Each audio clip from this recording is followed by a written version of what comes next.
మౌలిక వసతుల కల్పనలో విప్లవాత్మక మార్పులతో తెలంగాణ రాష్ట్ర రూపురేఖలను సమూలంగా మార్చేందుకు ప్రభుత్వం ఒక బృహత్తర కార్యాచరణకు శ్రీకారం చుట్టింది. రాష్ట్రంలోని రహదారి వ్యవస్థను అంతర్జాతీయ ప్రమాణాలకు అనుగుణంగా అభివృద్ధి చేయడమే లక్ష్యంగా ప్రణాళికలు రూపొందిస్తోంది. ఇవి కేవలం రవాణా సౌకర్యాలకే పరిమితం కాకుండా రాష్ట్ర ఆర్థికాభివృద్ధికి ప్రధాన ఆయువుపట్టుగా నిలవాలనే దృఢ సంకల్పంతో ప్రభుత్వం ముందుకు సాగుతోంది. ఈ క్రమంలో సుమారు 1800 కిలోమీటర్లకు పైగా ఎక్స్ప్రెస్వేలు, గ్రీన్ఫీల్డ్ రహదారులు, హైస్పీడ్ కారిడార్ల నిర్మాణానికి సిద్ధమైంది. జిల్లాల పరిధిలో రద్దీని దృష్టిలో ఉంచుకొని 6 వరుసల రహదారుల నిర్మాణానికి స్పష్టమైన రూట్ మ్యాప్ను కూడా రూపొందిస్తోంది. రాబోయే 2.5 దశాబ్దాల అవసరాలను ఇప్పుడే అంచనా వేసి ఈ మహత్తర ప్రాజెక్టును పట్టాలెక్కించేందుకు యంత్రాంగం కృషి చేస్తోంది. రాష్ట్ర ప్రభుత్వం ప్రతిష్టాత్మకంగా రూపొందించిన తెలంగాణ రైజింగ్ విజన్ 2047లో రోడ్ల అభివృద్ధికి అత్యంత ప్రాధాన్యతనిచ్చింది.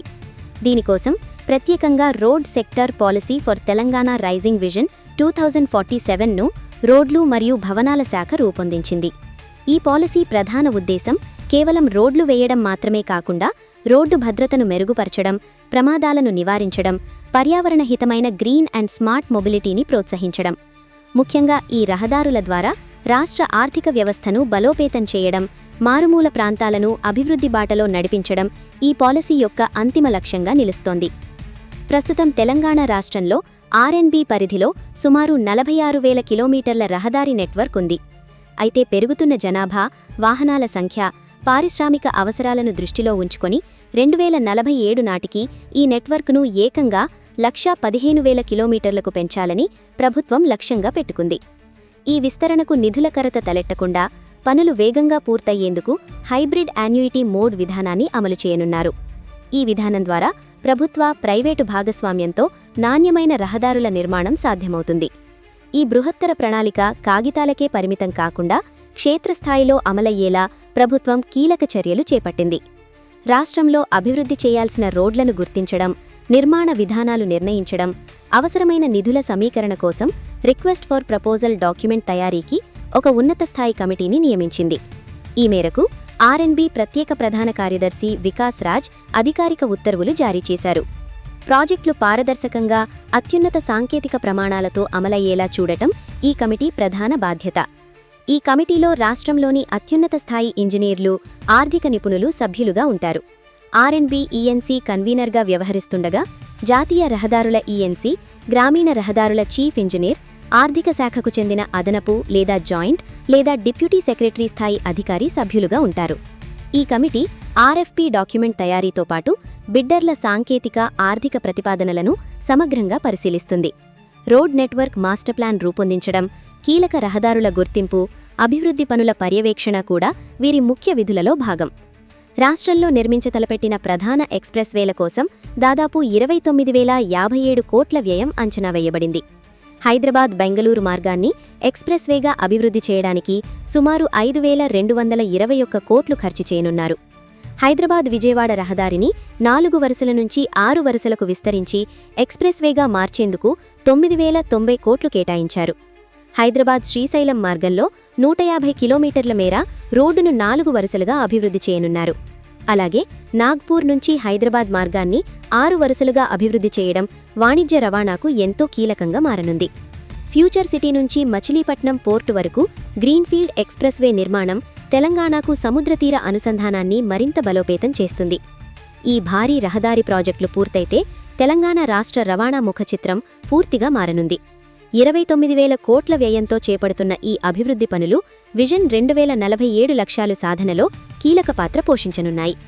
పరిశ్రమలు, వ్యవసాయం, వాణిజ్యం మరియు సామాన్య ప్రజల జీవన ప్రమాణాలు మెరుగుపడేలా ఈ కొత్త రహదారులు తెలంగాణ అభివృద్ధికి కొత్త దిశానిర్దేశం నీయనున్నాయి.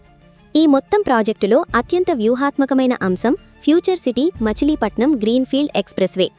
తెలంగాణకు సముద్రతీరం లేకపోవడం వల్ల ఏర్పడిన లోటును ఈ రహదారి గణనీయంగా పూడ్చనుంది.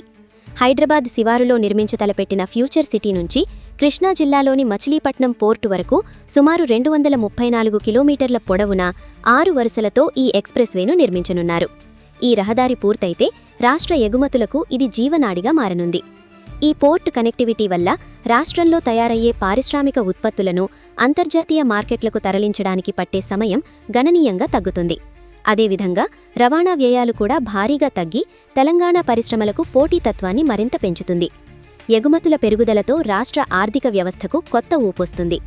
ఇది పూర్తిగా కొత్తగా నిర్మించే గ్రీన్ఫీల్డ్ రహదారి కావడం విశేషం. నగరాల రద్దీని దాటకుండా వ్యవసాయ మరియు గ్రామీణ ప్రాంతాల గుండా ఈ మార్గం సాగనుంది. దీనివల్ల వెనుకబడిన ప్రాంతాల్లో భూముల విలువ పెరుగుతుంది. అలాగే కొత్త పరిశ్రమలు, లాజిస్టిక్స్ హబ్బులు ఏర్పడేందుకు విస్తృత అవకాశాలు అందుబాటులోకి వస్తాయి. దేశ రవాణా వ్యవస్థలో తెలంగాణ భౌగోళికంగా మధ్యలో ఉండటం రాష్ట్రానికి లభించిన పెద్ద వరం. ఈ అవకాశాన్ని పూర్తిస్థాయిలో వినియోగించుకునేలా జాతీయ రహదారి NH-44 అభివృద్ధిని ప్రభుత్వం వ్యూహాత్మకంగా ప్రణాళిక చేసింది.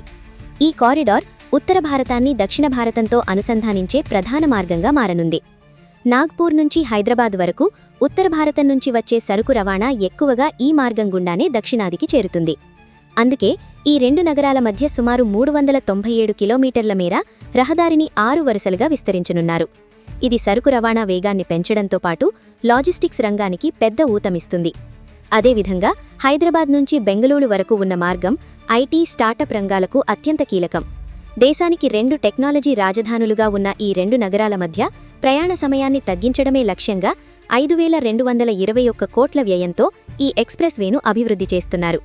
ఇది టెక్నాలజీ కారిడార్గా మారి రెండు రాష్ట్రాల మధ్య వ్యాపార మరియు పెట్టుబడి బంధాలను మరింత బలోపేతం చేస్తుంది. వాణిజ్యాభివృద్ధితో పాటు ఆధ్యాత్మిక పర్యాటకానికి కూడా ప్రభుత్వం పెద్దపీట వేస్తోంది. హైదరాబాద్ శ్రీశైలం మార్గం శ్రీశైలం మల్లికార్జున స్వామి దర్శనానికి వెళ్లే భక్తులకు అత్యంత కీలకం. అయితే అమ్రాబాద్ టైగర్ రిజర్వ్ అటవీ ప్రాంతం గుండా ఈ రహదారి వెళ్లడం వల్ల ప్రస్తుతం ప్రయాణం నెమ్మదిగా సాగుతోంది. ప్రమాదాల అవకాశాలు కూడా ఎక్కువగా ఉన్నాయి. ఈ పరిస్థితిని మార్చేందుకు సుమారు 150 కిలోమీటర్ల మేరే రహదారిని 4 వరుసలకు విస్తరించనున్నారు.